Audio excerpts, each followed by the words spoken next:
Okay, this is a screenshot that I took from a Yahoo News article from a few weeks ago. Physical currency and hard cash may soon be a thing of the past. Eswar Prasad, Cornell University economics professor and author of The Future of Money, told Yahoo Finance Live.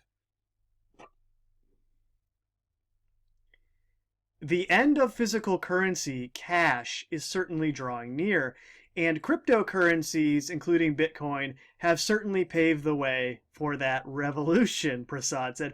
What a coincidence! I wonder if this was intentional. But you see how they write things into the narrative as if they were just this coincidental thing that happened. Oh, Bitcoin came around and paved the way for the end of cash and central bank digital currencies. That's what he discusses further in the article. But what a coincidence! This is just what happened. And now let's look into who Eswar Prasad is and who he is affiliated with. Eswar Prasad is an Indian economist. He is the Tolani Senior Professor of International Trade at Cornell University and Senior Fellow at the Brookings Institution, where he holds the New Century Chair in Economics. He began his studies in economics at the University of Madras, or Madras, I don't know if... I've never heard of that university before. It must be in India, where he graduated with an AB in 1985. He received his AM from Brown University in 1986 and his PhD from the University of Chicago in 1992. The University of Chicago, of course, is Rockefeller University. Go look that up. John D. Rockefeller essentially founded it. So we have a Rockefeller PhD from the University of Chicago here. And also former chief of the Financial Studies Division at the IMF. Also head of IMF's China Division. He served as the co-editor of the journal IMF Staff Papers, was on the editorial board of Finance and Development, and was the founding editor of the quarterly IMF Research Bulletin. He is also a research associate at the National Bureau of Economic Research and a research fellow at the Institute for the Study of Labor in Bonn. So just with a brief review of who Eswar Prasad is, we see he is obviously a connected economist, a professor at Cornell with ties to the University of Chicago and the IMF. So this is a little like Willem Boyder and his quote about the future of water and what they have planned for that as a commodity, the markets that are set to be developed for fresh water in truly dystopian fashion. Now we have a similarly connected economist telling us what we already know, but putting it in black and white in a mainstream news article. The end of physical currency cash is certainly drawing near. And it's interesting, this topic is sort of conspiracy theory 101. This is one of the first things that you learn about all of the papers that have been written by institutions like the United Nations and the World Bank and the IMF. They've written about their desire for a cashless society, as that will tie into the smart grids and the Internet of Things. I mean, this is one of the most well-known aspects of the agenda, to the point where even the paid distorters who are pretending to be telling you the truth are allowed to openly discuss this type of thing. And it makes you wonder why that is. And it's like most things, I don't have the exact answer. There are many possibilities, or at least I won't pretend to have the exact answer. I have my theories on the matter, but I'm not going to sit here and act like I'm inside their mind and I know exactly why they are doing that. But one plausible reason that they would be doing that is sort of a self-fulfilling prophecy that is created where they flood the internet with this type of information. And then as we see it unfolding in the world around us, it becomes a self-fulfilling prophecy to where we start to manifest that reality into existence by believing that it's an inevitability. And that really could go for their agenda as a whole. That's probably part of why certain aspects are released in a controlled fashion slowly over time. Releasing it slowly over time is part of getting us to bring it into existence.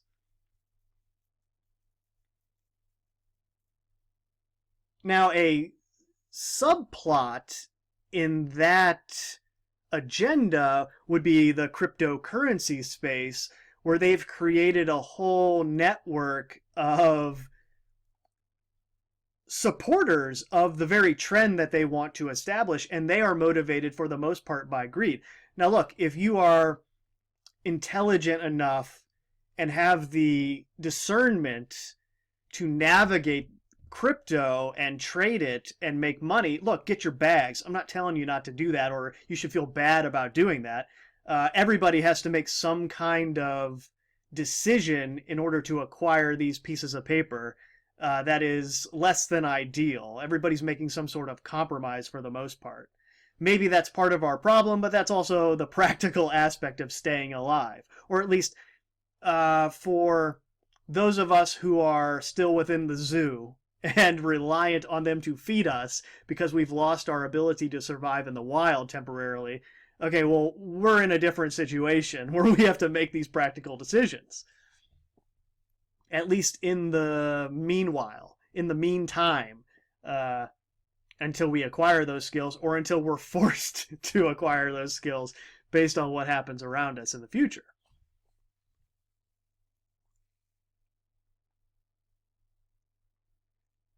So get your bags, fine, but please understand the larger agenda here. A connected economist is telling you in plain English that they always planned for cryptocurrency to pave the way for the digital cashless society that they wanted to build. And you can pretend like you're investing in something that's going to save the world, but you're deluding yourself and everyone else around you that you're promoting that idea too. But obviously there's a lot of money in this space, so perhaps it just kind of fades into the background in the same way that gold and silver faded into the background when they introduced the original Federal Reserve paper note as money in 1913.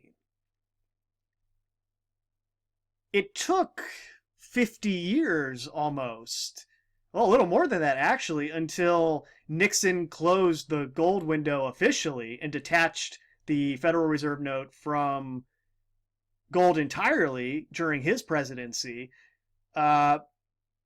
So in the meantime, people were still viewing gold as a form of money like it was since the establishment of the country, as it is in the Constitution. And it'll probably be the same with cryptocurrency. And I even feel just dirty saying the word cryptocurrency. I feel like I'm chanting death in some way. I don't know if I'm alone in that. It just feels like I'm incanting death every time I say that because of crypto.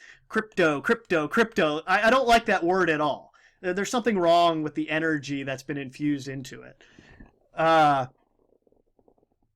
Just add that to the list of things that are problems or problematic surrounding these alleged currencies.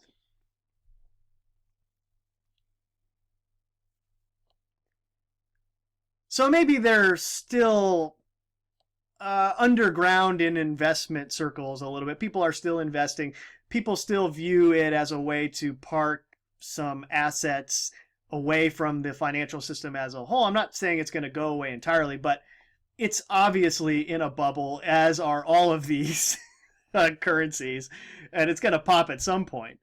But that's kind of neither here nor there. The point of getting into this is now that they have openly stated this, you can look back in hindsight and see the steps as they unfolded, to look through how it would be reported in the history books, to read through those lines and see how it was actually implemented over the past century, really. Because you got to remember, especially after the Great Depression, people were very suspect of the banks and the stock market and just the financial system in general. So a lot of people, I mean, you've heard of this, they were keeping their life savings stuffed under their mattress. And it's not like right as 1913 came and went and these new Federal Reserve notes were put into circulation, it's not like those were instantly adopted by everyone. People were still using gold and silver coins in commerce with each other. And it was only slowly over time that that was phased out in favor of the paper dollar. It was only slowly over time that people started only carrying these bills in their wallets. If they even had wallets back then, I don't know. But that's a more modern concept, maybe, of how we hold our cash, or how we used to hold our cash. I mean, most people don't have any cash on them at all anymore, and that's kind of the point that I'm getting to, is it's a slow process. It goes in phases, meaning they couldn't go right from people stuffing cash under their mattresses or gold and silver under their mattresses to a fully digital cashless society. I mean, there were a lot of steps in between. And part of that was detaching the currency entirely from gold and silver, which led to people holding almost exclusively cash when they held money. Obviously, checkbooks were used a lot more during these times too. People wrote checks. I know that's a foreign concept to the Zoomers. They don't know what a check is. But I actually had a checkbook when I was a kid, when I got my first job, and I wrote checks. So, it wasn't that long ago. I'm not that old. But you can see how the middle step between cash and checks and the idea of a currency existing on a screen in ones and zeros were the debit and credit cards that were introduced. The debit cards, in particular, were a way to get people to hold something in their wallets or their pockets, whatever, that was a piece of plastic that represented their money in a bank account, which they could go access on an ATM, which was a small computer for all intents and purposes. So this initially got people used to the idea of not holding paper cash anymore. That was the first step. And then credit cards sort of tagged along on top of that. Now, I don't know which came first. It was probably credit cards. In any event, that idea of money being represented by something that was plastic and not actual physical currency, that was the idea that they had to plant in the mind in order to set the stage for what was to come on the internet, and this idea of a currency being ones and zeros on a screen. Obviously, if your goal ultimately is fully digital cashless society, well then, to even allow for that possibility, people have to be open to the idea of ones and zeros on a screen actually having value. And that's how they started it. Okay, this piece of plastic is storing my money. It's storing my paper currency. I can redeem it at any point in time.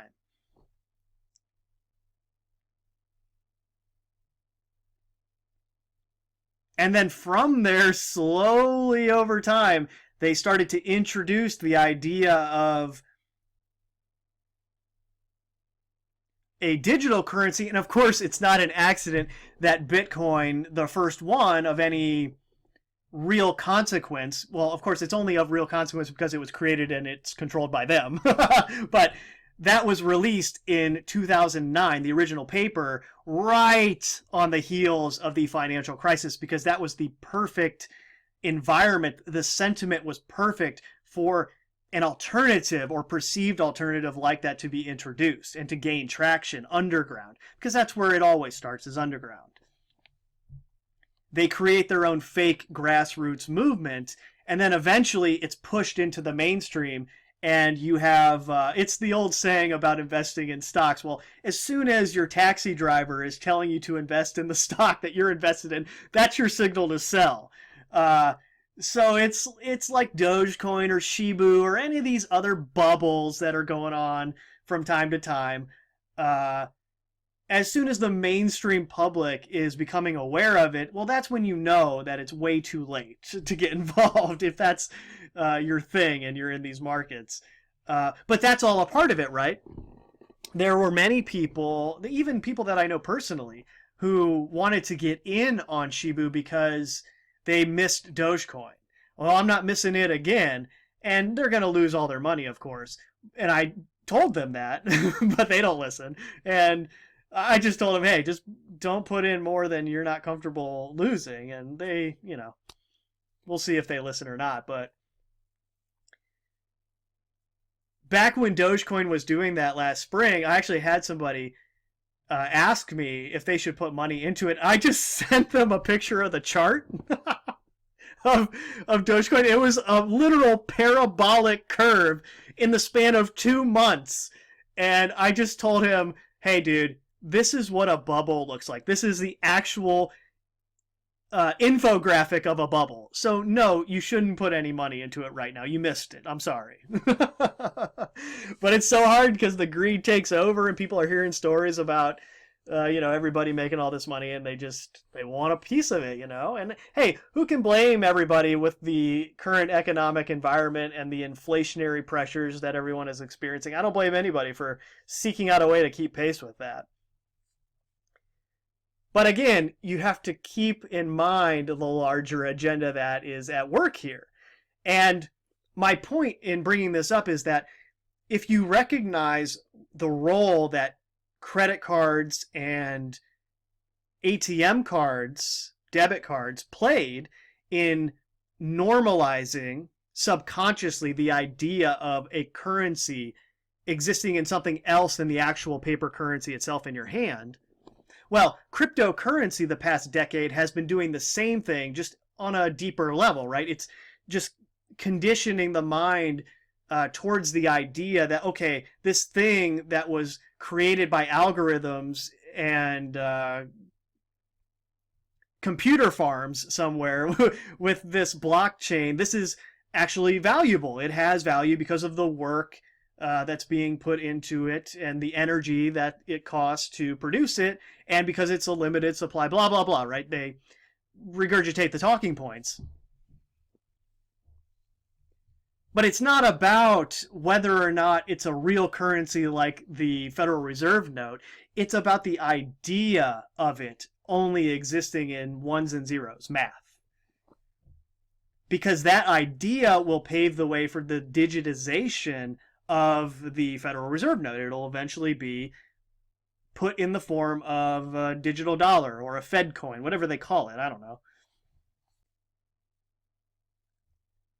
And then in the last couple years, I mean, obviously the development of the cellular phones, turning them from actual phones into computers, that was a part of it too. Adding the fingerprint to the phones. Okay, here's how you unlock your phone. Getting you used to the biometric aspect of unlocking technology.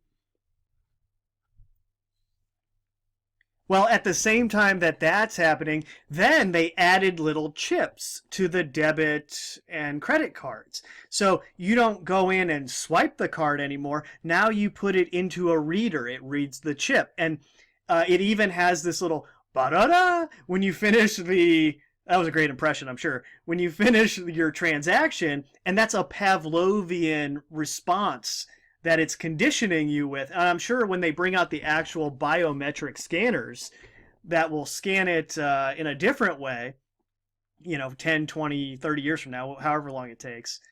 There I go, bring it into reality, you see, by saying that. If they get their way, let's say, it'll have that noise attached to scanning whatever is inside of your body or your eye or whatever they use to make it biometric. It'll have that same noise. They're conditioning you with that noise now. It's a pleasant sound after you put the chip in and it's red. And that's kind of normalizing the idea of even having a chip read in the first place, right? It's like in Scandinavia, they've already done pilot programs with RFID chips in people's hands. And they use it for everything, to get in places, to unlock doors, pay for stuff, whatever. And that's sort of why Scandinavia has been allowed to do its own thing the past 2 years, because they're the model society for the cashless Internet of Things smart grid. So they're kind of allowed to do whatever they want, and that's why no one cared when they didn't follow all the guidelines. But yeah, so the chip in the card is kind of a middle step, in the same way that the actual card itself was a middle step between physical cash and digital currency. Putting the chip in the card is a middle step between digital currency, as we're on the edge of that, and actually having the chip inside your body, right? Because you don't know it any other way than subconsciously, but you're putting your hand into the reader, watching it read the chip, hearing the noise, and then pulling it out. It's this learned movement. Like I said, Pavlovian. And eventually, when they introduce a scanner that reads a chip in your hand, you'll have already gotten used to the motion and the idea of it, right? So that's how they work in these small steps. And they even have the programs on phones where they were marketing them during the pandemic. You can tap your phone. You have a program, you tap it to the payment portal, and it automatically deducts the money from whatever account you have set up. And again, it's deeper than just a contactless payment system. No, they're getting you used to the idea of putting your hand to a payment portal and then getting the noise that says, okay, transaction complete. Okay, do you see what I'm saying?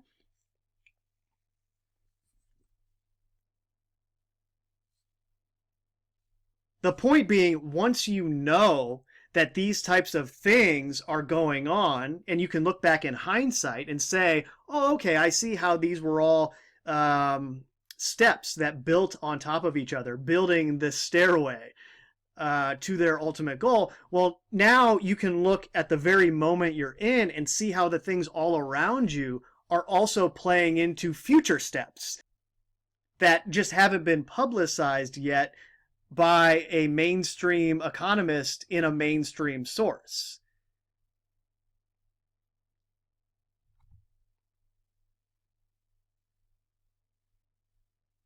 I mean, anybody who tries to argue now that cryptocurrencies uh, are this totally organic movement by some coder that wanted to save the world, they are out of their minds. They can't argue it anymore. It's right here in black and white. This is how they operate. They put it into the press after the fact to make it seem like it was this organic thing that happened, but we know better than that at this point. So don't delude yourself into thinking that this is the answer. If you haven't figured out how these things work yet, it's set up so there's something that looks like the answer as everything crumbles around it.